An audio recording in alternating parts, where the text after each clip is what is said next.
Taboli le gombi, Eucliga le chobi, entertainment be me, Powali lavabi. အားလုံးပဲမင်္ဂလာပါPower Reaction Channel ကနေပြန်လည်ကြိုဆိုလိုက်ပါတယ်ဒီကနေ့တင်ဆက်ပေးသွားမယ့်အကြောင်းအရာလေးကိုကျွန်တော်နဲ့အတူတူကြည့်ရှုလိုက်ကြရအောင်လားဗျာကိုကြီးဒီနေရာနေကိုကြီးပြောမယ်နော်တာရီတာ4000လို့ခေါ်တယ်အောင်သစ္စာ9လမ်းမှာတောင်းချမ်းနေတဲ့တရေနော်မင်းကိုဒီနေရာနေကိုကြီးရှင်းရှင်းလင်းလင်းပြောလိုက်မယ်မင်းခုလူတွေကိုချောင်းလဲနေတယ်ဟိုပြစ်ဒီပြစ်တွေမင်းလုံနေတယ်ကွာပကံပြားတွေအဲ့လိုခွက်တွေဘာညာနဲ့မင်းဟိုပြစ်ဒီပြစ်တွေလုံနေတယ်နော်လောလောဆယ်မင်းခလာလေးနားနေအောင်ကိုကြီးလာခဲ့မယ်ကိုကြီးလာခဲ့ကိုကြီးဖန်တွေကိုကိုကြီးပြမယ်နော်တခါတည်းရောက်ရင်ရောက်တာနဲ့ရောက်တဲ့နေရာမှာ like ရိုက်ပြီးပြမယ်တစ်တော့ကနေပြီးတော့เนาะအဲ့ချိန်ကျမှမင်း6ပါเนาะလောလောဆယ်မင်းပူနေတယ်ဆိုလဲရေနေနေဖြန်းဖို့အတွက်ကိုကြီးအိမ်နာမှာနေတဲ့လူတွေကိုကိုကြီးကြောင်းကြပေးမယ်เนาะမင်းတော်ကြမင်းကဒီချိန်တွေမှာအရန်တရေတွေ6ပြီးတယ်ပြီးတော့ကိုကြီးလာတဲ့အချိန်မှာမင်းကဟို6ဖို့အားမရှိတာပဲမောသွားတာပဲဖြစ်ဖြစ်ပေါ့ကွာမင်းပါဝါကျသွားတာပဲဖြစ်ဖြစ်ဆိုအစင်မပြေဘူးနော်ကိုကြီးကတကူတကလာမှာနော်ကိုကြီးလောလောဆယ်မအားသေးဘူးအလုံးရှုံနေသေးတယ်နော်ကိုကြီးလာတဲ့အချိန်မှာ6ပါနော်မင်းကအခုကပုံနှကားတိုက်တယ်လို့တရေ6တယ်လို့ဘာလို့နဲ့သိရမှာဆရာတွေလည်းမင်းကိုကြောက်ပြီးပြန်ပြေးတယ်ပြောတယ်နော်ဆရာတွေလည်းဘာဆရာတွေလည်းမသိဘူးနော်ပြောချင်တာတခုကကိုမနိုင်မဲနဲ့တရေသွားမနှိမ်နေနဲ့ဗျနော်တရေပြန်ကင်လဲလို့ရှောသွားတဲ့ဆရာတွေအများကြီးမြင်မှုတယ်နော်ကိုကြီးအဲ့အတွေ့အကြုံတွေအများကြီးရှိတယ်နော်ကိုကြီးပြောချင်တာတရေ6တယ်ဆိုတာဒါနော်သူပူလို့6တာလည်းပါတယ်တဲ့ဘာလို့ပူလို့6တယ်ဆိုတော့သူကသဘောတရားက6တယ်ဗျာ6တယ်ဆိုတာဒါဟိုနည်းနည်းအဆိုရက်ပေးရမယ်နော်ရေဖြန်းပေးရမယ်နော်တရေ6ရင်နည်းနည်းရေဖြန်းပေးရတယ်သူသဘောတရားသူကပူလို့ရှိရင်ဟိုနည်းနည်းပေါ့တရေကကြွလာပြီးတော့နည်းနည်းဟို6ဒီ6လေးသူကလိုက်လုတ်တဲ့သဘောကြီးရနော်ကိုကြီးလာခဲ့မယ်အဲ့တာဂီတာ4000ပေါ့နော်အောင်သစ္စာ9လမ်းမှာ6တယ်ဆိုတော့တရေပေါ့နော်ပကံလုံးနေနဲ့ဟိုပြည့်ဒီပြည့်တွေရှောက်လို့တယ်နော်ကျွေပကံတွေပါရဲ့ဈေးတက်နေတာသိရမှာဟိုကျွေပကံတို့ကျွေခွက်တို့ဘာလို့လိုချင်လို့ရင်အဲ့နားနေတော့ဟိုဟာသွားဆောင်နေလို့ရတယ်နော်အဲ့တရေ6နေတဲ့အိမ်တရေ6နေတဲ့အိမ်ကအဲ့တရေတွေကိုကိုကြီးဒီနေရာပဲပြောခြင်းတယ်မင်းတို့ပေါင်နေကိုကြီးကိုနည်းနည်းစောင့်ပေးကြပါနော်ကိုကြီးလာတဲ့ချိန်ကျရင်မင်းတို့6ဖို့အားမရှိတော့ရင်ကိုကြီးလည်းအဆင်မပြေဘူးကိုကြီးဖန်တွေကိုကိုကြီးကလုံးဝ entertainment အနေနဲ့ပြမယ်နော်တရေဆိုတာဘလို့6တာတရေဆိုတာတဲ့မှာဘလို့ပြစ်တာခတ်တာပေါ့အပြစ်ခတ်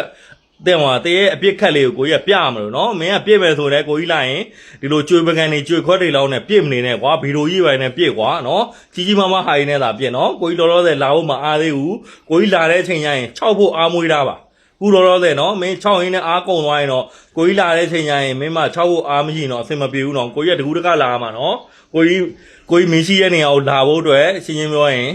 ကုန်ကြသေးတွေကြည့်အောင်မယ်ဒီတော့ကိုကြီးကိုထိုက်တန်အောင်လို့တိတ်ချလေး6ပေးပါနော်လောလောဆယ်ကိုကြီးလာဖို့မအားသေးဘူးကိုကြီးအလုပ်တွေရှိတယ်အလုပ်တွေရှုပ်မယ်ပေါ့နော်ဒီနေ့လည်းအလုပ်တွေရှုပ်အောင်ပါနော်ဒီတော့ကိုကြီးလာတဲ့အချိန်นี้မင်းစောင့်နေပြီနော်ကိုကြီးဒါလေးမင်းကိုပြောချင်တယ်နော်မင်း6တယ်ဆိုလဲရဲနေ6နော်ဟိုလိုဒီလိုဟိုဟာလေးနဲ့ပြစ်ဒီဟာလေးနဲ့ပြစ်လာမလုံးနဲ့ရှင်ပြောကြမ်းမလိုက်မ6ဘူးဆိုလဲငြိမ်နေလိုက်နော်ဒါလေးပြောချင်တယ်အဲ့တော့နေပါအော်မေလေးကလပ်ပြီးမရဝါတောင်းနေတာပြောနေတာတော့တာဆိုလို့ရှိရင်ဒီချိန်ခဏလေးမနေဘူးအုံကျုံးနေပါပေါ်တယ်ကလပ်ဘူးပေါ့တကယ်အော်ဒီနေမှာ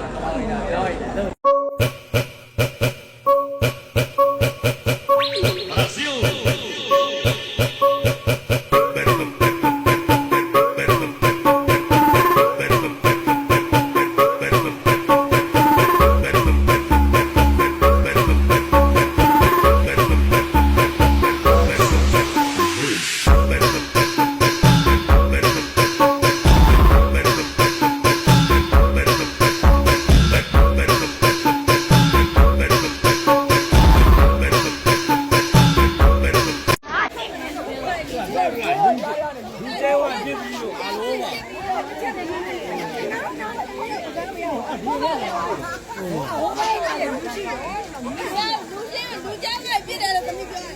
မပြစ်လိုက်ရဟိုတော့ဒါလေးပါဘာမလားဟုတ်တယ်ဒီမှာကွာဘာလဲပြည့်ရအားလုံးမဘာနာလေးကပ်ပြတော့လို့လားကျွန်တော်နားလေးကပ်ပြတော့ပြည့်ရကောင်ဘာတော့မကွဲဘူးတို့လည်းရှုံးပြီလားကျွန်တော်နားလေးကပ်ပြရောဒီချင်းကြားရအတိုက်ကလေးနဲ့ဟုတ်ကြားတယ်တော့အားလို့လို့ဟုတ်လားဘယ်တော့လဲပြလိုက်အခုလားဟုတ်ပြီလားခွက်ဒီပါကိုကော်ဖီလားခွက်ဒီကွာကိုဖီသားခွက်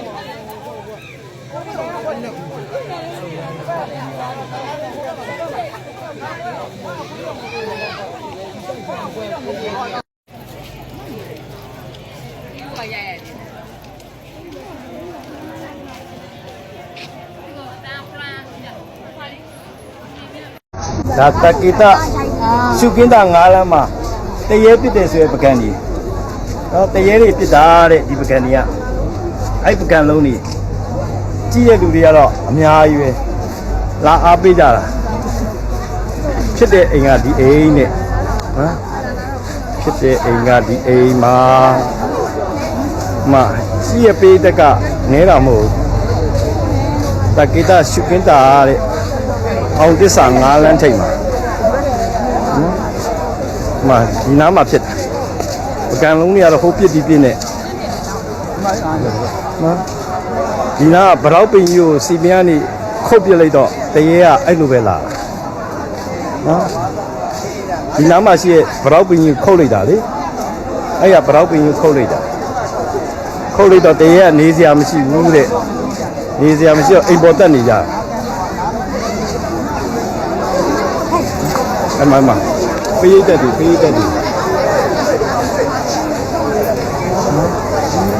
ဖြစ်တာဒီလမ်းကြားဖြစ်တာတဲ့ဒီလမ်းကြားမှာအဲ့လမ်းကြားမှာဖြစ်အဲ့လမ်းကြားတဲ့အဲ့လမ်းကြားနေဖြစ်တာတဲ့တက္ကိတရှုကင်းတာအောင်တစ္ဆာ9လမ်းထိပ်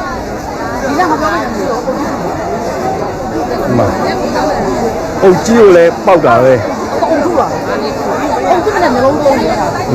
အဲဒီနားမှာဖြစ်လူတွေကအများကြီးပဲပေးတတ်တယ်ရှုကင်းတာအောင်တစ္ဆာ9လမ်းထိပ်ပေးတတ်တယ်အများတော်မှမင်းနဲ့ဒီရိုက်တာကတိတ်တိုးအားပေးတာဒီအိမ်နားမှာဖြစ်တာပြန်တော့ဟုတ်လား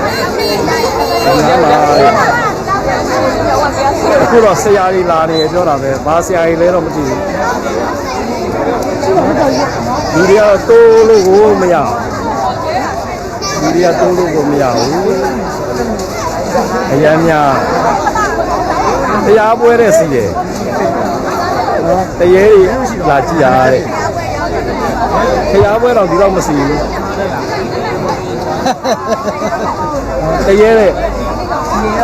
တရေနေတဲ့အပင်ကိုခုတ်လိုက်မှတော့တရေကတောင်းကြပြီပေါ့နော်အဲ့မှာလူတွေဖြစ်တာဒီနားမှာဒီလမ်းပေါ့နော်အဲ့ဒီလမ်းနဲ့နော်တရေကပကံကြီးအိမ်ထဲကနေလှမ်းပြစ်တာအဲ့ရက်ကွက်နော်9လမ်းအောင်တစ္ဆာ9လမ်းထိပ်ပတ်လေလူတွေကဝိုင်းထားတယ်ပတ်လေလူတွေကဝိုင်းထားပါတယ်နော်ဒီပကံကြီးပေါ့ဒီမှာဒါပြစ်ထားပြီးရဲ့ပကံကြီးအဲ့ဒါပြစ်ထားပြီးရဲ့ပကံကြီးအဲ့ပကံအကွဲကြီးစုထားကြတာနော်ဒါပါပဲ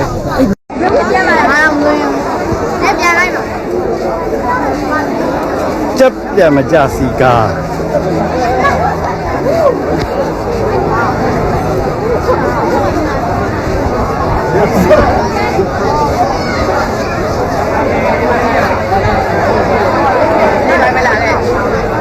ဒီတကြီးကချက်ပြန်မကြစီကားအောင်စပူကွဲတဲ့စီတယ်နော်ဒီနေရာမှာတဲ့အဲ့နာမှာလူတွေဝိုင်းအောင်စီနေရတော့ဒီနေရာပေါ့ဘာမြင်မှာလဲလူပဲမြင်တာပေါ့ခက်ချောအမကြီးနေနေတာ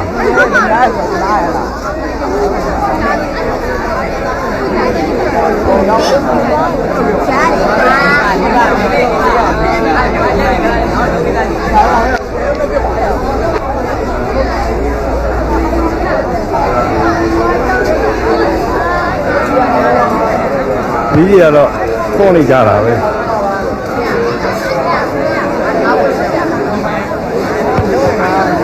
အ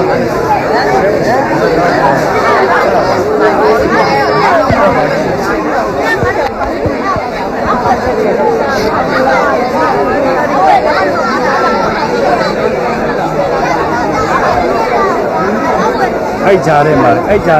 ဟာနော်မတမီးနဲ့ထိုးကြည့်နေကြတွေ့လားဟမ်တွေ့လားလို့တွေ့တယ်ဟာတိုင်းတော့ကြားပြီးလုံးနေတော့မကရတာလည်းတော့လည်းပြခဲ့တော့ဘုရားလည်းကြရမှာတော့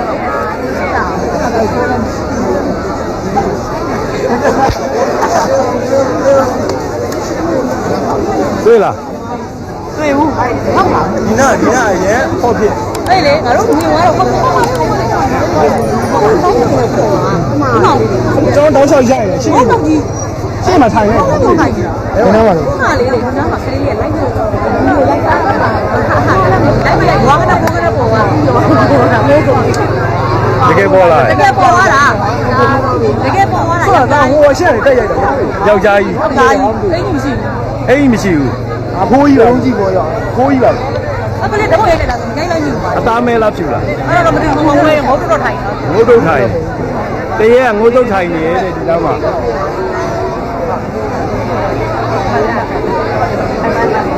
အဲ့မှာတောက်လျှောက်တော့ရိုက်ပြတကယ်ငိုးတော့ထိုင်တာသမီးတို့တွေ့လားသမီးတို့ကအော်သူလည်းတွေ့တယ်တဲ့ဒီမိုင်းလည်းတွေ့တယ်တရေကငိုးတော့ထိုင်နေရတ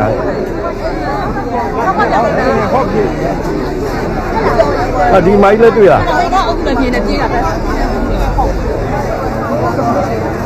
တရေကငုတ်တုတ်ထိုင်နေရဆိုပဲ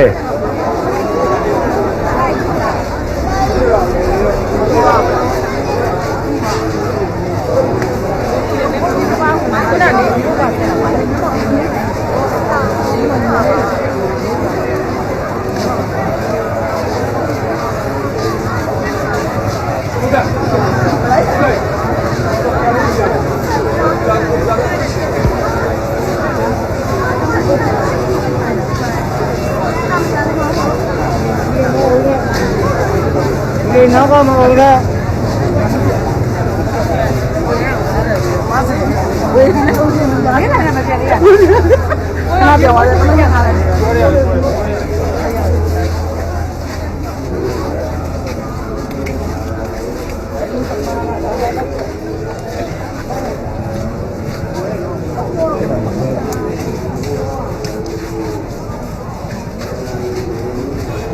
ဒီမှာကြိုက်ဘူး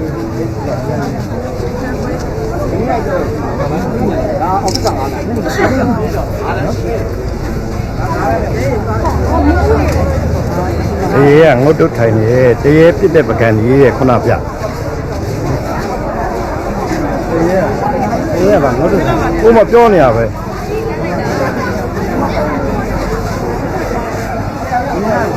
မြင်နေတဲ့ခုနမှရ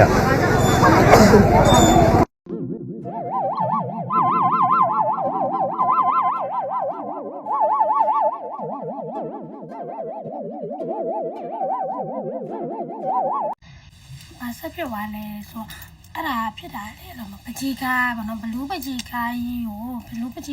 နက်ခတ်ဝင်တာဆိုပြီးတော့ရွှင်ကျော်ဆရာတွေကပြောပြီးတော့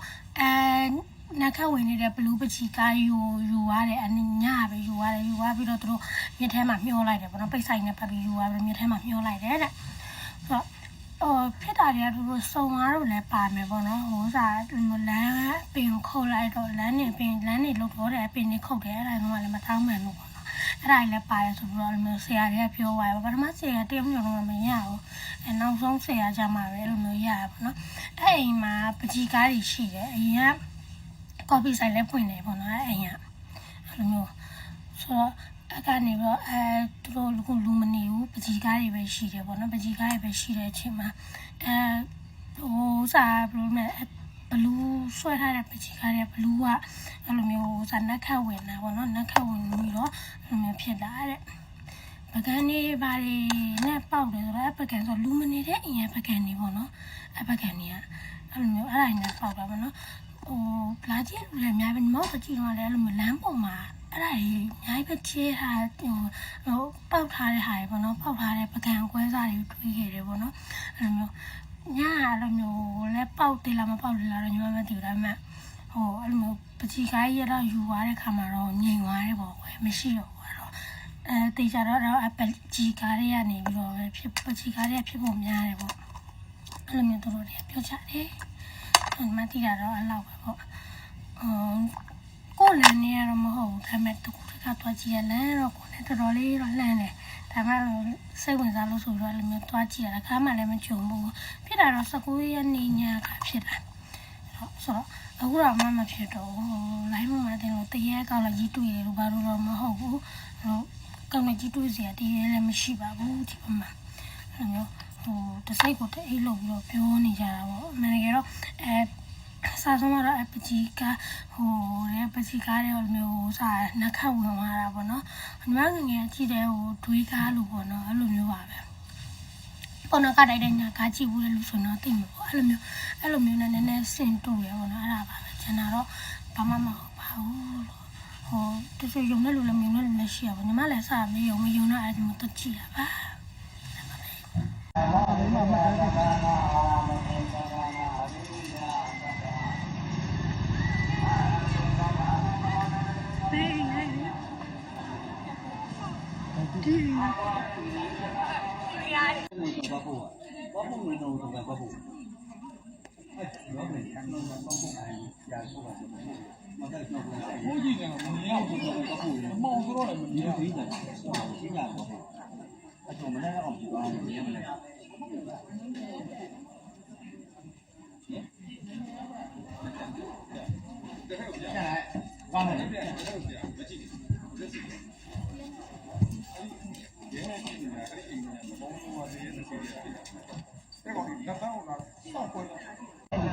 မကြီးရနဲ့တနည်းရနဲ့အဲ့လိုဖြစ်တော်ဆိုးတော့ဘယ်လိုဖြစ်လဲတိုက်ကဲလို့ဆိုးတယ်မှန်ကွယ်ဟန်စားအကုန်လုံး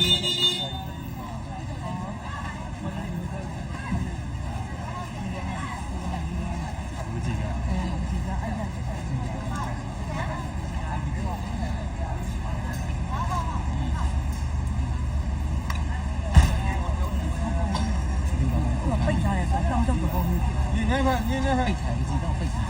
这样不行。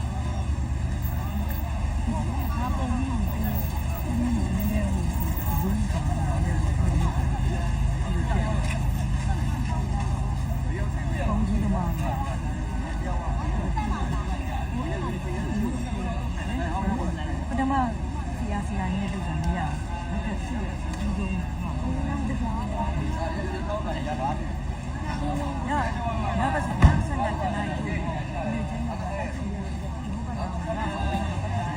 အားတယ်မကြောက်ဘူးဒီပြန်ပြောရမှာလုံးကနေပြီးညာကြီးဒီလို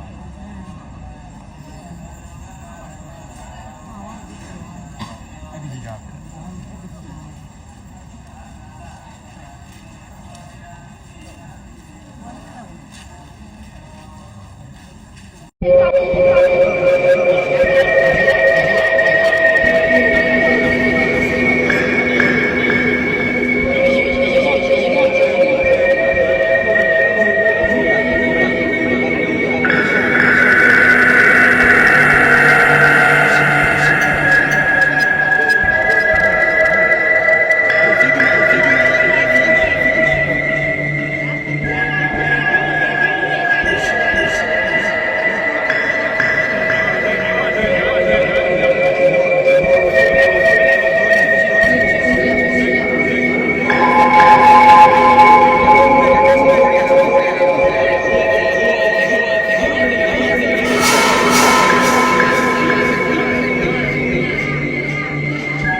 တော့ဘယ်ရရ ငါစိတ်လည်းလည်းပြီးတော့မောက်လာပါ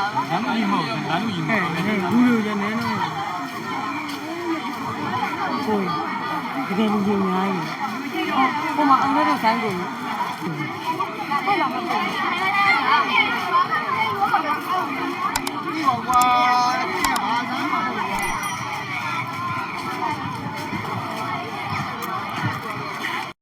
ကဲကျမတို့ရန်ကုန်မြို့ကြီးမှာလည်းအထူးဆန်းနေပဲเนาะဒါတာဂိတာ4000ရက်ကွက်မှာဖြစ်နေတာပေါ့เนาะအဲ့ဒီအိမ်ကြီးမှာတဲ့ဒီအိမ်စတော့ခါမှုပမာဒီလိုဂဲတွေနဲ့ထုတယ်တဲ့နောက်ပြီးတော့မှဖန်ခွက်တွေနဲ့လည်းပြစ်တယ်ပေါ့เนาะဖန်ခွက်တွေရောပကံတွေရောအဲ့လိုမျိုးပြစ်တယ်အဲ့ဒီအိမ်ရဲ့ဘေးနားလိုအိမ်ကလိုနဲ့အဲ့လိုမျိုးပြစ်တာပေါ့အဲ့ဒီအိမ်ကကျတော့လူမနေဘူးပကြီးကားတွေ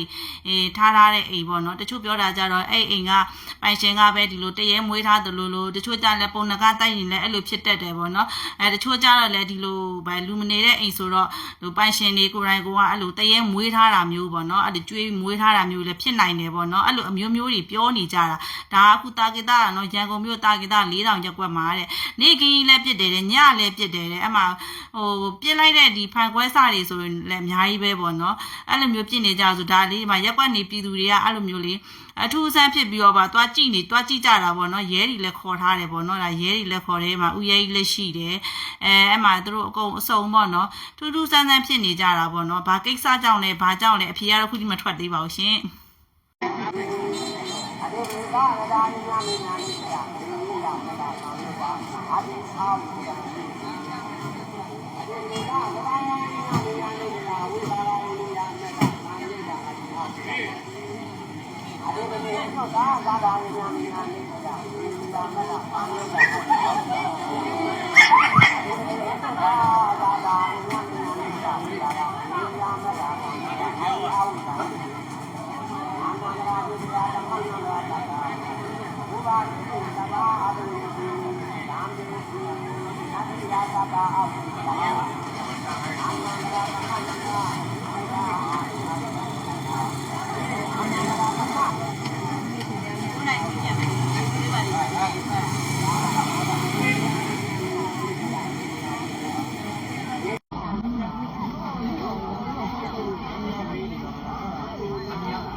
ရန်ကုန်မြို့မှာဒီအိမ်ကြီးတအိမ်ကိုပေါ့နော်တရေအရန်၆တဲ့အိမ်ကြီးတအိမ်ကိုအခုဆိုရင်ရက်ကွက်လူကြီးတွေရောဒီလုံခြုံရေးရဲတွေရောပေါ့နော်ပြည်သူလူထုရောဝိုင်းဝန်းစုပေါင်းပြီးတော့ဒီအိမ်ကြီးကိုဖွင့်ပြီးတော့အထဲကိုဝင်ဖို့စ조사နေကြပြီပေါ့နော်အဖေကတော့အခုချိန်ကြီးမသိရသေးဘူးဒီအိမ်ကြီးကဗမာရှိရတယ်ဆိုတော့တာကေတာမျိုး4000ရက်ကွက်မှာရှိတယ်တရေအရန်၆တဲ့အိမ်ကြီးလို့သိရတယ်ပေါ့နော်ဒီအိမ်ရှိကနေဖြတ်သွားဖြတ်လွှာလောက်တဲ့လူတိုင်းကိုပေါ့နော်အကုန်လုံးပေါ့အထက်ကနေအုတ်ခဲကျိုးနဲ့လှမ်းပစ်တာဖန်ခွက်တွေနဲ့လှမ်းထုတာပြီးလို့ရှိရင်ပကံပြားတွေနဲ့လှမ်းပစ်တာအဲ့လိုမျိုးတွေအန်ရပေးတဲ့အတွက်ပေါ့နော်အခုဆိုလို့ရှိရင်ဒီအိမ်ကြီးကိုအားလုံးကစုပေါင်းပြီးတော့တကားဖွင့်ပြီးတော့ဝင်မလို့စ조사နေကြပြီပေါ့နော်အထူးဆန်းတာတစ်ခုကဒီအိမ်ကြီးကလူနေတဲ့အိမ်မဟုတ်ဘူးတဲ့ရှင်เนาะအများနဲ့ချိတ်ပိတ်ထားတာပေါ့နော်ပကြီးကားတွေတင်ထားတဲ့အိမ်တအိမ်လို့လည်းသိရတယ်ရှင်အခုဆိုရင်ခြံရှင်ပေါ့နော်အိမ်ပိုင်ရှင်ကိုခေါ်ပြီးတော့တောက်ဖွင့်ပြီးတော့အထဲကိုဝင်မယ်အဖြူအမဲသေးခွဲရအောင်လူလားတရေလားဒါမှမဟုတ်ဒီအိမ်ပိုင်ရှင်ရပဲတရေအဆောင်မွေးထားသလားအဖေတက်တဲကွဲသိရအောင်လို့အခုပေါ့အဖေကတော့အခုချိန်မထွက်သေးဘူးပေါ့နော်အဖေသိရအောင်အားလုံးစုပေါင်းပြီးဝိုင်းဝန်းပြီးတော့ပေါ့နော်ဒီအိမ်ကြီးကိုဖွင့်ဖို့စ조사နေပြီအရင်တော့ကျမတို့စိတ်ပူရတဲ့ယောဂါတွေဆိုပါဆို COVID-19 လို့ဟာမျိုးဆိုရင်အသက်ရှူလမ်းကြောင်းကနေကူးတယ်ဆိုအသက်ရှူလမ်းကြောင်းကိုပဲအဓိကဂရုစိုက်ရအခုကအဲ့လိုမဟုတ်အသက်ရှူလမ်းကြောင်းကနေလည်းကူးနိုင်တယ်ထိတွေ့ကင်တွေမိရဲ့နေရာနဲ့လည်းကူးနိုင်တယ်ပြခါကျစားတော့မိရဲ့နေရာနဲ့လည်းကူးနိုင်တယ်เนาะအဲ့တော့ဟိုတခြားအရင်တော့ရှိရဲ့ယောဂါတွေထက်သူဒီဟိုကြောက်ဖို့ကောင်းတယ်လို့ပြောရမယ်ပြခါကျသူအသက်သေဆုံးနိုင်ကြီးလေမြင့်တက်တဲ့ယောဂါတစ်ခုဖြစ်ပါတယ်သူ့ရဲ့ဇာတိချက်ကြီးမေးရနေတာတခြားမဟုတ်ပါဘူးကျွန်တော်တို့မြန်မာနိုင်ငံရန်ကုန်မြို့ပဲဖြစ်ပါတယ်အဲ့ဒါဒီ1917ခုနှစ်မှာကျွန်တော်တို့ဒီရန်ကုန်ဆေးရုံကြီးမှာ pathologist ပေါ့နော်ယောဂဗေဒပညာရှင် Alfred Whitmore ဆိုတဲ့ pathologist ယောဂဗေဒပညာရှင်စတွေ့ခဲ့တာအဲ့ဒါကြောင့်မလို့ဒီယောဂ Whitmore's disease လို့လည်းခေါ်ပါတယ်เนาะအဲ့တော့မြန်မာနိုင်ငံမှာစပြီးတော့အရင်မြစ်ရှိခဲ့တဲ့အတွက်မြန်မာနိုင်ငံမှာရှိပြီးသားတော့ဖြစ်ချင်းဖြစ်နိုင်ပါတယ်သူဒီမြန်မာနိုင်ငံမှာအဲ့ပို့ကိုစတွေ့ရဲ့အဲ့အနေတစ်စစ်မှာအရှိတောင်အာရှစောက်ရေးချမ်းနိုင်ငံတို့ကူတယ်ပြီးခါကျရင်ဒီတောင်အာရှကိုကူတယ်ပြက်ခါကျမှကဘာတစ်ဖက်ကိုသူဒီယောဂပိုးကပြန့်နှံ့သွားတာဖြစ်ပါ မင်္ဂလာပါဒေါက်တာစိတ်ပါအခုဆိုရင်စိတ်တို့ရဲ့အိမ်နီးချင်းနိုင်ငံယူရီးယားနိုင်ငံမှာဆိုရင်တော့သူတို့အဆိုအားကဆိုရင်တော့မြေတုပ်ကွေးယောဂနဲ့ပတ်သက်ပြီးတော့အများပြည်သူတွေကိုသတိပေးလိုက်ပြီးပါတယ်ဒါကြောင့်မလို့စိတ်တို့နိုင်ငံကိုအချိန်မရွေးရောက်လာနိုင်တဲ့မြေတုပ်ကွေးယောဂနဲ့ပတ်သက်ပြီးတော့ဆင်ရပြပြပေးသွားမှာဖြစ်ပါတယ်မြေတုပ်ကွေးယောဂဒီ melioidosis လို့ခေါ်ပါတယ်ဘက်တီးရီးယားကြောင့်ဖြစ်တာပါ Burkholderia pseudomyeli လို့ခေါ်တဲ့ဘက်တီးရီးယားကြောင့်ဖြစ်တဲ့ယောဂဖြစ်ပါတယ်ဘာကြောင့်ဒီယောဂကိုကူးစက်တာလဲဆိုရင်တော့ဒီဘက်တီးရီးယားပိုးမွှားရှိတဲ့မြေကြီးတို့ရေတို့ကိုဓာတ်ရိုက်ထိတွေ့ကိုင်းမိတဲ့အခါမျိုးမှာဖြစ်စေကိုယ့်ရဲ့လက်တွေခန္ဓာကိုယ်မှာပေါက်ပြဲဒဏ်ရာတွေရှိတဲ့အခါမျိုးမှာခုနမြေကြီးတွေရေတွေနဲ့ထိတွေ့မိတဲ့အခါမျိုးမှာဖြစ်စေကူးစက်တတ်တယ်နောက်တစ်ခုကကြတော့ဒီဘက်တီးရီးယားရှိတဲ့လေဘယ်လိုအမှုန်အမွှားတွေပေါ့နော်အဲ့ဒါတွေကိုရှူရှိုင်းမိတဲ့အခါမျိုးမှာလည်းဖြစ်တတ်တယ်ယောဂပိုးမွှားရှိတဲ့မတန်ရှင်းတဲ့ရေတွေအစားအသောက်တွေကိုစားတောက်မိတဲ့အခါမျိုးမှာလည်းဖြစ်တယ်ဆိုတော့အရင်တော့စိတ်လို့သိတဲ့ COVID-19 တို့လိုမျိုးဆိုရင်တော့ဒီအသက်ရှူတာနေတစင်ပဲကူတာဒီယောဂကတော့အဲ့လိုမဟုတ်စားတောက်တာနဲ့ကူတယ်ထိတွေ့မှုကလည်းကူတယ်အဲ့ဒါအသက်ရှူလမ်းကြောင်းကနေကူတဲ့ယောဂတစ်ခုဖြစ်ပါတယ်ပြီးတော့တေဆုံးနှုံမြင့်တက်တဲ့ယောဂဖြစ်တဲ့အတွက်အင်မတန်မှစိုးရင်ရတဲ့ယောဂတစ်ခုပဲဖြစ်ပါတယ်အဲ့တော့မြန်မာနိုင်ငံဒီယောဂရောက်လာနိုင်လားဆိုရင်မိဘဖြေရမယ်ဆိုရင်တော့ဒီမြေတုပ်ကွေးယောဂတဲ့မူလဇာတိချက်တွေမွေးရဲ့မြေသည်မြန်မာနိုင်ငံရန်ကုန်မြို့ပဲဖြစ်ပါတယ်1912ခုနှစ်မှာစိတ်လို့မြန်မာနိုင်ငံရန်ကုန်မြို့အထူးသဖြင့်ရန်ကုန်ဆေးရုံကြီးမှာpathologist ပေါ့နော်ယောဂဗေဒပညာရှင် Alfred Whitmore လို့ခေါ်တဲ့သူကဒီမြေတုပ်ကွေးဖြစ်စေတဲ့ယောဂပိုးပေါ့နော်အဲ့ဘက်တီးရီးယားပိုးစပြီးတွေ့ရှိခဲ့တာပဲဖြစ်ပါတယ်ဒါကြောင့်မလို့သူဒီအရှေ့တောင်အာရှနဲ့ယင်းနီပြည်သားမြန်မာနိုင်ငံနဲ့ယင်းနီပြည်သားအကောင်ပဲဖြစ်ပါတယ်စိတ်တို့ရဲ့ဆွေတော်မျိုးတော်ဆွေဟောင်းမျိုးဟောင်းကြီးပဲဖြစ်ပါတယ်နော်အဲ့ဒါနေမှတခြားတောင်အာရှတွေတခြားကမ္ဘာအရဲကိုပြန့်နှံ့သွားတာပဲဖြစ်ပါတယ်အဲ့တော့သူဒီမြေကြီးရဲ့ဟိုးအောက်တင်မှာအဲ့ယောဂပိုးမှရှိနေနိုင်တာအကြောင်းမျိုးမျိုးကြောင့်ဆိုပါစို့ရေကြီးတာတို့မြေပြိုတာတို့မှုန်တိုင်းဖြစ်တာတို့ကြာဒီအောက်ကရှိရဲ့ဘက်တီးရီးယားပိုးကနေပြီးတော့မြေပေါ်ကိုရောက်လာပြီးတော့စိုက်ပျိုးရေးလုပ်တဲ့သူတွေလယ်သမားတွေ construction လုပ်တဲ့သူတွေဒီလိုလူတွေမှာလာပြီးတော့ကူးစက်တာမျိုးပဲဖြစ်ပါတယ်သူ့ရဲ့ယောဂလက္ခဏာကတခြားသောယောဂတွေရဲ့ယောဂလက္ခဏာနဲ့အင်မတန်တူတယ်ဒါကြောင့်မလို့စိတ်တို့ကလူတယောက်ဖျားနာပြီးဟေ့ဆိုရင်မြေတုပ်ကွေးဟုတ်လားမဟုတ်လားဆိုတော့ပြောဖို့အင်မတန်ခက်ပါတယ်အဲ့တော့သူ့ရဲ့လက္ခဏာတွေကဘာလဲဆိုအဖျားကြီးမယ်ခေါင်းကိုက်မယ်ကိုယ်တွေလက်တွေနာမယ်ချောင်းဆိုးမယ်ရှင်ဘက်အောင်မယ်ပိုင်းအောင်မယ်အဲ့တော့သူကတုပ်ကွေးယောဂနဲ့လည်းတူပြန်တယ်အဲ့တော့စိတ်တို့ကအ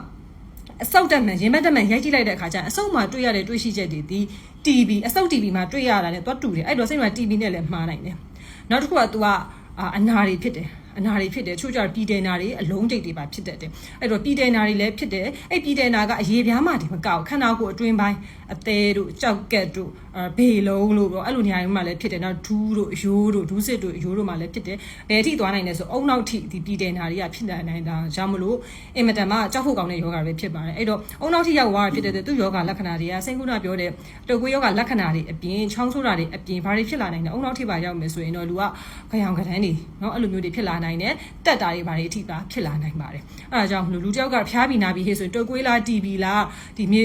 ယူရိုတာမန်ပေါ့တမန်ငယ်ရှင်ကမြေတုပ်ကွေးလားတမန်ငယ်ရှင်ကတုပ်ကွေးလားမြေတုပ်ကွေးလားဆိုတာသိဖို့ခက်ပါတယ်ဒါပေမဲ့ history ကိုပြန်ကြည့်လိုက်ပြီးခဲ့တဲ့ရက်အနည်းငယ်ကဒီမြေကြီးတွေဟိုလေယာမြေတွေကိုထိတွေ့ကြိုက်ခဲ့ထားတာလားဒါမှမဟုတ်မြေတုပ်ကွေးဖြစ်တဲ့အရက်တွေတောက်တွားထားတဲ့ဒူလားပေါ့စသဖြင့်အဲ့လိုမျိုးလူကဖျားတဲ့နားတယ်ဆိုရင်တော့စိတ်တို့ကတခြားသောဟိုယောဂတွေအပြင်မြေတုပ်ကွေးကိုပါထည့်သွင်းစဉ်းစားဖို့လိုပါလိမ့်မယ်เนาะအဲ့တော့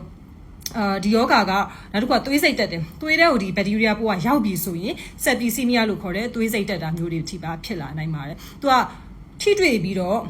တစ်ပတ်ကနေ3ပတ်တွင်းမှာယောဂလက္ခဏာတွေပေါ်လာနိုင်တယ်ယောဂလက္ခဏာတွေပေါ်လာနိုင်ပြီးတော့စိန်တို့ကအရင်ဆုံးသူ့ထိုးဆေးပေါ့နော်ပိုးသက်ဆေးပေါ့ပိုးသက်ဆေးထိုးဆေးနဲ့စိန်တို့ကအရင်ဆေးကုသမှုပေးရ2ပတ်ကနေပြီးတော့10ပတ်အထိသူကထိုးဆေးပေးရထိုးဆေးပေးပြီးပြီဆိုရင်ဘာလုပ်ရလဲဆိုတောက်ဆေးက3လကနေ6လပေါ့နော်ပိုးသက်ဆေးအဲ့လိုတောက်တော့မှသာလေဒီယောဂအမြင့်ပြတ်ပျောက်ကင်းမှာဖြစ်ပါတယ်အဲ့တော့မြေတုပ်ကွေးဖြစ်တာကိုတိတိကျကျအမြင့်ပြတ်အောင်မကုဘူးဆိုရင်သူကထပ်ဖြစ်နိုင်တယ်တိတိကျကောင်းသွားတဲ့တေချာကုထားတဲ့သူတွေတောင်မှသူဒီအသက်အန္တရာယ်ကိုစွန့်ရတာဖြစ်တာကြောင့်မလို့စိတ်တို့ကမပေါ်တင်ဘူးသူ့ရဲ့ potassium course ကိုကောင်းတောက်တင်တယ်အဲ့တော့စိတ်ပူရတဲ့အချက်ကဘာလဲဆိုတော့သူကဘယ်လိုလူတွေဖြစ်တယ်လဲပေါ့နော်အဲ့မြေကွန်းကိုအဖြစ်များလဲဆိုခုနကလည်းပြောပြီးပြီနော်စိုက်ပျိုးရေးလုပ်တဲ့သူတွေမွေးမြူရေးလုပ်တဲ့သူတွေ construction လုပ်တဲ့သူတွေအဲ့လိုလူမျိုးတွေမှာဖြစ်တဲ့တချို့ကြောက်လဲဒီမတန်ရှင်းတဲ့ရေတွေမှာရေကူးကန်မှာရေကန်နေအင်းအိုင်ကန်ချောင်းတွေမှာနော်မြေပြိုရဲ့ရေကြီးတယ်အဲ့လိုနေရာတွေမှာရေကူးမိသွားတဲ့ရေကူးခဲ့တဲ့သူတွေအဲ့လို history ရှိတဲ့သူတွေမှာကုတက်တယ်နောက်တစ်ခုတော့ကျတော့သူဒီအသက်ကြီးရဲ့သူတွေဘာလို့လဲဆိုတော့သူက immunosuppression ပေါ့ကိုယ်ခံအားနည်းတဲ့သူတွေမိသူပဲဆိုဖြစ်နိုင်တယ်အဲ့တော့လူကြီးတွေလည်းပါသွားတာပေါ့ကြောက်ရတာကဘာလဲဆိုတော့စီးကျုပ်သမားတွေနာတာရှည်ကြောက်ကယောဂရှိတဲ့သူတွေနာတာရှည်အဆုတ်ယောဂရှိတဲ့သူတွေဒီလိုလူတွေကမြေတုပ်ကွေးဖြစ်ဖို့အတွက်ပို့ပြီးတော့ risk ပိုများတယ်ပို့ပြီးစိုးရင်ရတဲ့သူတွေပဲဖြစ်ပါတယ်အဲ့တော့စိန်တို့က ဘယ်လိုပြောမလဲအရန်ထိရှလွယ်တဲ့ group တွေဆိုရင်ခုနပြောတဲ့သူတွေကပို့ပြီးတော့တတိထားရမှာပဲဖြစ်ပါတယ်အဲ့လိုလူမျိုးတွေကနေထိုင်မကောင်းဖြစ်ပြီးဖျားပြီးနာပြီးဆိုရင်မပေါ်တင်ဘူးပြီးခုနပြောလို့ပေါ့နော်ယောဂဖြစ်ထားတဲ့နေရာဒေသကနေပြန်လာတဲ့သူတွေဒီစိုက်ပျိုးမွေးမြူရေးလုပ်ငန်းတွေဆိုပို့ပြီးတတိထားရမယ်အဲ့တော့မဖြစ်အောင်ဘယ်လိုကာကွယ်ရမလဲမဖြစ်အောင်ဘယ်လိုကာကွယ်ရမလဲဆိုတော့ဒီစိုက်ပျိုးရေးလုပ်တဲ့အခါမွေးမြူရေးလုပ်တဲ့အခါမြေထဲရေထဲတွေတွားတဲ့အခါဆိုရင်တော့ခြေတန်းရှည်ဘယ်လိုပြောလဲတန်းရှည်ဘူးကြီးလေတာဘူးကြီးအရှည်တွေဝစ်မယ်လက်အိတ်တွေဆိုလည်းအရှည်ကြီးတတိရှာဝစ်မယ် mask တွေပါတယ်တက်မယ်ပေါ့နော်ပြီးရင်ကိုယ့်ရဲ့အရှည်ပြားမှာခြေတွေလက်တွေမှာအပေါက်ပြဲတွေရှိရဆိုရင်တတိချာ plaster တွေနဲ့အုပ်ထားကာတာမတော်တဆဒဏ်ရာရတယ်ဝင်သွားတယ်ကိုင်မတန့်ရှင်းတဲ့ဟောင်းကိုင်မိရထိတွေ့မိရဆိုချက်ချင်းလက်ကိုရေနဲ့ဆက်ပြားနဲ့စနစ်တကျပြန်ဆေးဖို့အင်မတန်မှအရေးကြီးပါတယ်သူဒီပိုးသက်ဆေးဘက်တီးရီးယားကြောင့်ဖြစ်တာများသောအားဖြင့်တုပ်ကွေးတွေဒီ virus infection ပေါ့ virus ကြောင့်ဖြစ်တာများပေမဲ့ဒီမြေတုပ်ကွေးကတော့ဘက်တီးရီးယားကြောင့်ဖြစ်တာအဲ့တော့စိတ်မြန်မာနိုင်ငံပြည်သူတွေက10ရောက်မှာ17ရောက်လောက်ကကိုယ့်ဘောက်ကိုပိုးသက်ဆေးအလိုလိုအွန်ထားတဲ့သူတွေနည်းနည်းပါချောင်းစွလို့လဲချောင်းနိုင်အမဆဆလင်းကတောက်ပြီးဝမ်းလေးသွားပြီဆိုရင်ကိုယ့်ဘောက်ကိုပိုးသက်ဆေးတွေကရှောက်အွန်ထားတဲ့သူတွေများပါတယ်အဲ့တော့မြန်မာနိုင်ငံမှာကတောင်ပိုးသက်ဆေးဆိုမတိုးကြတာများတယ်တချို့ဆိုရင်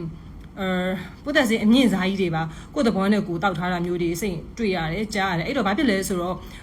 ပိုးသက်ဆေးရင်ပါတဲ့ပြဿနာတွေဆေးမတိုးတာတွေဖြစ်လာမှဆိုးတယ်မြေတုပ်ကွေးဖြစ်ခဲ့ကုသအခက်ခဲတာမျိုးတွေဖြစ်မှာတော့စိတ်ရတော့စိတ်ပူမိပါတယ်ဒါကြောင့်မလို့ဒီကာလမှာကိုကဘယ်လိုပြောမလဲကျန်တဲ့အချိန်မှာတော့မပြောလို့ပေမဲ့အခုလိုအချိန်ခါမျိုးမှာအိန္ဒိယနိုင်ငံနဲ့ဘန်ကောက်နဲ့စိတ်နှုတ်မြန်မာနိုင်ငံဆိုတာလည်းအဝင်ထွက်အင်မတန်မှများနေတဲ့ကာလမျိုးမှာဒီအထိုင်းအစိုးရကတောင်ဝန်နေပေးထားတဲ့ဒီယောဂကိ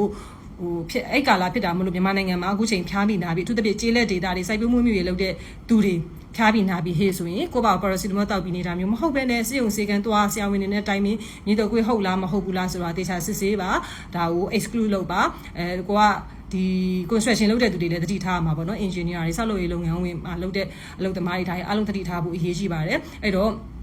့မြေတုပ်ကွေးဒီအသက်အန္တရာယ်ဆွေးနိုင်ပါတယ်ကြောက်ရပါတယ်တေဆုံးနှုံများတဲ့ယောဂတစ်ခုဖြစ်ပါတယ်သူဒီစိတ်နှုတ်မြန်မာနိုင်ငံမှာပထမဆုံးစတင်တွေ့ရှိခဲ့တဲ့ဘက်တီးရီးယားပိုးဖြစ်တာကြောင့်မလို့မြန်မာနိုင်ငံနဲ့မစိမ့်တဲ့ယောဂဖြစ်ပါတယ်သူဒီမြေအောက်ဟိုးအောက်ကြီးအတွင်းမှာရောက်ရှိနေနိုင်တာဖြစ်တဲ့ကြောင့်မလို့အခုလိုမျိုးမြေပြိုရေကြီးဘာညာမျိုးခါမျိုးအပေါ်ရောက်လာတာဖြစ်ပါတယ်တခါလေကြာရင်သူကသူ့ရဲ့ယောဂဘာနဲ့ဆက်ရတာလဲဆိုသွေးတို့စီးတို့တလိပ်တို့ဒါတွေကိုဆက်ရတာအဲ့တော့ဆက်ရတာ test ကခါလေကြာရင်ကြာနိုင်တယ်နော်ဒီနေ့စစ်ဒီနေ့သိရတာမျိုးမဟုတ်ဘူးအဲ့တော့ကြာနိုင်တာဖြစ်တဲ့အတွက်သွေးဖြေရမှဆေးကုတာမျိုးလုပ်လို့ကအဆင်မပြေဘူးအဲ့တော့ယောဂနောက်ကြောင်းကြည့်ကြည့်လိုက်ဒီလိုမျိုးကိုကထိတွေ့မှုတွေရှိတယ်ကိုယ့်ရဲ့လက္ခဏာတွေကလည်းသူ့လက္ခဏာလေးနဲ့တူနေတယ်အဲ့လိုလူမျိုးဆိုရင်တော့စိတ်တော့မြေတုပ်ကွေးလို့ယူဆပြီးတော့ကုသမှုတွေလုပ်ရမှာပဲဖြစ်ပါတယ်အဲ့တော့အားလုံးလည်းဒီကာလမှာမပေါ့စေချင်ဘူးဘာယောဂပဲဖြစ်ဖြစ်ကိုမဲ့အစားဆရာဝန်တွေနဲ့တက်ကြွတဲ့သူတွေနဲ့တိုင်ပင်ပြီးတော့မှလောက်ပါပြီးအရေးကြီးတာအခုချိန်မှမဟုတ်ဒါဒီ12ရာဒီလုံသတိထားမယ့်ချက်ကဘာလဲဆိုတော့ပိုးသက်ဆေးနဲ့ပတ်သက်ပြီးကိုယ်သဘောနဲ့ကိုပိုးသက်ဆေးစားတော့ကိုယ်သဘောနဲ့ကိုပိုးသက်ဆေးရက်တာပြောင်းတာတွေဘတော်မှမလုပ်ဘဲနဲ့ဆရာဝန်ညွှန်ကြားချက်တိုင်းတောက်ပါဆရာဝန်တောက်ခိုင်းမှတောက်ဆရာဝန်ရက်ခိုင်းမှရက်တာမျိုးလုပ်ပါလို့ဆရာမြေတာစကားလေးဖြည့်ဆွဲပြီးတော့ပြောလိုက်ရပါစေရှင့်ကျမတတစိတ်မှာအားလုံးကိုကျေးဇူးတင်ပါတယ်အားလုံးကြီးဆိုင်ကြပါရှင့်ထိုင်းနိုင်ငံကျန်းမာရေးအာဏာပိုင်တွေဟာမြေတုပ်ကွေးလို့အများသိကြတဲ့ Melioidosis ယောဂကူးစက်မှုတိတိတသာမြင့်တက်လာခဲ့ပြီးတဲ့နောက်အရေးပေါ်သတိပေးချက်တရက်ကိုထုတ်ပြန်လိုက်ပါတယ်။အခုနှစ်စကနေစပြီးသေဆုံးသူ23ဝက်ထိရှိလာခဲ့ရာအစိုးရအနေနဲ့ပြည်သူတွေအထူးသဖြင့်စိုက်ပျိုးရေးကဏ္ဍမှာလုပ်ကိုင်နေသူတွေကိုအဆိုပါဘက်တီးရီးယားကူးစက်ယောဂနဲ့ပတ်သက်ပြီးအထူးသတိပြုကြဖို့တိုက်တွန်းထားပါတယ်။2026ခုနှစ်ဧပြီ18ရက်နေ့မှာအစိုးရဒုတိယပြောရေးဆိုခွင့်ရှိသူလာလီတပ်ပဲရီပီဝတ်ထနာကပြည်သူ့ကျန်းမာရေးဝန်ကြီးဌာနအနေနဲ့အခြေအနေကိုအနီးကပ်စောင့်ကြည့်နေကြောင်းကြေညာခဲ့ပါတယ်။2026ခုနှစ်ဇန်နဝါရီ1ရက်နေ့ကနေဧပြီ16ရက်နေ့အထိတနိုင်ငံလုံးအတိုင်းအတာနဲ့စုစုပေါင်းကူးစက်ခံရသူ932ဦးရှိခဲ့ပြီဖြစ်ပါတယ်။ဒေသတွင်းတက်ရောက်မှုအနေနဲ့အရှေ့မြောက်ပိုင်းမှာအဆိုးရွားဆုံးဖြစ်ပွားနေပါတယ်။ခွန်ကန်မြို့မှာရှိတဲ့ယောဂကာကွယ်ရေးနဲ့ထိန်းချုပ်ရေးရုံး9ရက်အဆိုအရ၎င်းတို့ရဲ့ကျန်းမာရေးနေမြေအတွင်းကူးစက်သူ68ဦးနဲ့သေဆုံးသူ2ဦးရှိခဲ့တယ်လို့သိရပါတယ်။အချက်လက်တွေအရအသက်50နဲ့အထက်ရှိသူတွေဟာယောဂကူးစက်ခံရဖို့အလားအလာအများဆုံးဖြစ်တယ်လို့ဖော်ပြနေပါတယ်။ Melioidosis ယောဂဟာမြေစီလွှာနဲ့ရေဝတ်နေတဲ့နေရာတွေမှာတွေ့ရတတ်တဲ့ Bahodaria pseudomoli ဘက်တီးရီးယားကြောင့်ဖြစ်ပွားတာဖြစ်ပါတယ်။ညဉ့်ညမ်းတဲ့မြေကြီးရေတွေနဲ့အရေးပြားပေါ်မှာရှိတဲ့ဒဏ်ရာတွေဓာတ်ရိုက်ထိတွေ့မိတာဘက်တီးရီးယားတွေပါဝင်နေတဲ့ဖုံမှုန့်ဒါမှမဟုတ်ရေစက်ကလေးတွေကိုရှုမိတာယောဂပိုးပါတဲ့ရေဒါမှမဟုတ်အစားအသောက်တွေကိုစားတောက်မိတာတွေကြောင့်ယောဂပိုးဟာခန္ဓာကိုယ်အတွင်းအဓိကလမ်းကြောင်း3သွယ်နဲ့ကူးစက်ဝင်ရောက်နိုင်တယ်လို့သိရပါတယ်။ယောဂရဲ့လက္ခဏာရက်တွေဟာတာမန်အေးမိတာဒါမှမဟုတ်တုပ်ကွေးမိတာတွေနဲ့အဆင်တူတာကြောင့်မှားယွင်းတတ်တယ်လို့သိရပါတယ်။ ယောဂလက္ခဏာတွေမှာပြင်းထန်တဲ့အဖျားတက်တာနဲ့အသက်ရှူရခက်ခဲတာတွေကနေနာတာရှည်ပြည်တဲနာတွေနဲ့အရေပြားပိုးဝင်တာတွေအထိဖြစ်ပွားနိုင်တယ်လို့သိရပါတယ်။ပြင်းထန်တဲ့အခြေအနေတွေမှာဘက်တီးရီးယားတွေဟာသွေးကြောအတွင်းကိုရောက်ရှိသွားပြီးသွေးစိတ်တက်တာကိုဖြစ်ပေါ်စေနိုင်ပါတယ်။ဒါဟာအသက်အန္တရာယ်ကိုလွန်စွာစိုးရိမ်ရတဲ့အခြေအနေဖြစ်ပြီးအခုဖြစ်ပွားနေတဲ့ကူးစက်မှုမှာသေဆုံးမှုနှုန်းမြင့်မားနေရတာရဲ့အဓိကအကြောင်းရင်းလည်းဖြစ်ပါတယ်။ဒါကြောင့်ပြည်သူတွေအနေနဲ့လေယာလုပ်ငန်းခွင်အတွင်းဒါမှမဟုတ်မြေကြီးရေတို့နဲ့ထိတွေ့ရမယ့်အခြေအနေတွေမှာဖနက်အရှိန်နဲ့လက်အိတ်တွေဝစ်ဆင်တာတွေနဲ့ကြိုတင်ကာကွယ်ဖို့ထိုင်းအာဏာပိုင်တွေကတိုက်တွန်းထားပါတယ်။